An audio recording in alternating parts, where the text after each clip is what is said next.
Olá, alunos! Das aulas 38 a 49, continuaremos nossos estudos sobre a Primeira República Brasileira, na sua fase conhecida como República Oligárquica, isto é, entre 1894 e 1930. Nesse período, temos o poder nas mãos da oligarquia, ou seja, da elite agrária exportadora. O termo oligarquia vem do grego antigo e significa governo de poucos, que no caso brasileiro era representado pela elite agrária exportadora. O governo de Prudente de Moraes representou a ascensão da oligarquia cafeicultora e dos políticos civis ao poder nacional, após um período de domínio do poder executivo por parte dos militares. Durante a República da Espada, de 1889 a 1894, a oligarquia mantinha-se dominando apenas o poder legislativo. Prudente de Moraes governou o Brasil de 1894 a 1898 por 4 anos, como definia a Constituição de 1891. Sua medida inicial foi anistiar os rebeldes que participaram da revolta da Armada no Rio de Janeiro e da Revolução Federalista do Rio Grande do Sul. Havia 2 Brasis distintos, o das grandes cidades e o do interior.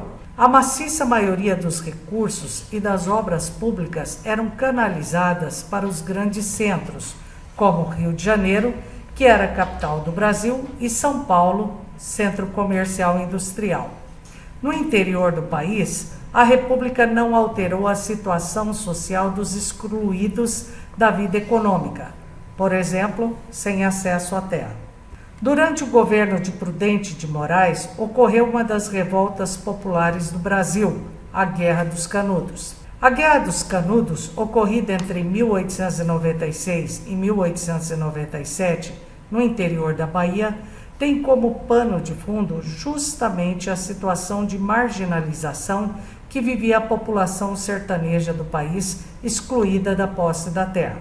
No Nordeste, a posse da terra nas mãos de poucos tem origem no período colonial, principalmente no interior, com latifúndios extensivos para a criação de gado. Nos períodos prolongados sem chuva, muitos perdiam seus empregos miseráveis e suas formas mínimas de sustento. O banditismo social era constante.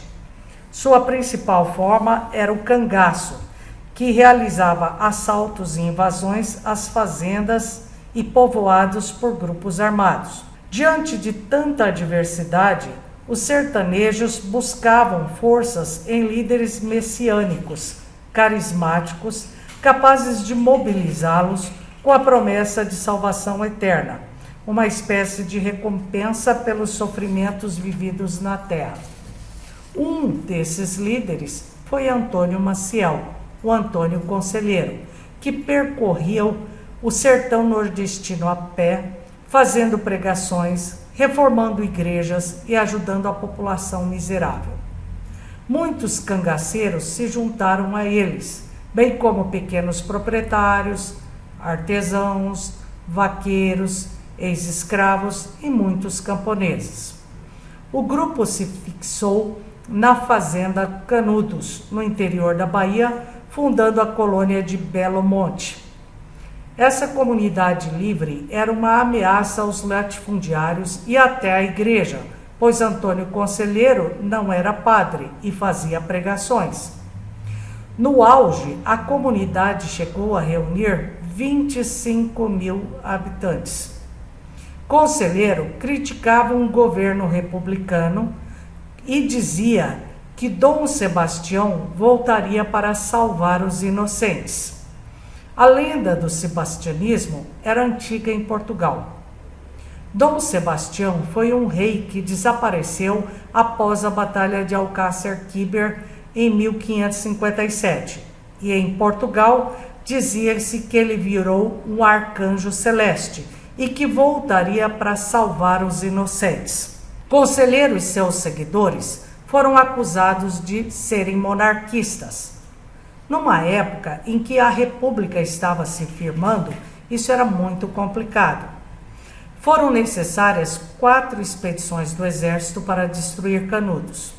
O curioso é que os soldados que combatiam o arraial eram tão excluídos e tão discriminados quanto os sertanejos, ou seja, se aproximavam muito mais dos sertanejos do que da elite que eles estavam supostamente defendendo. O escritor Euclides da Cunha, na sua obra Os Sertões, ferrenho defensor da República, deu uma nova perspectiva à história de Canudos, denunciando o que ocorreu e apontando que, mais uma vez, o governo agia sobre os esquecidos do país. Nas eleições de 1898, foi eleito Campos Salles, que governou até 1902, e teve a difícil tarefa de estabilizar a economia, que ainda sofria os efeitos do encilhamento, somado à diminuição da exportação do café e da borracha,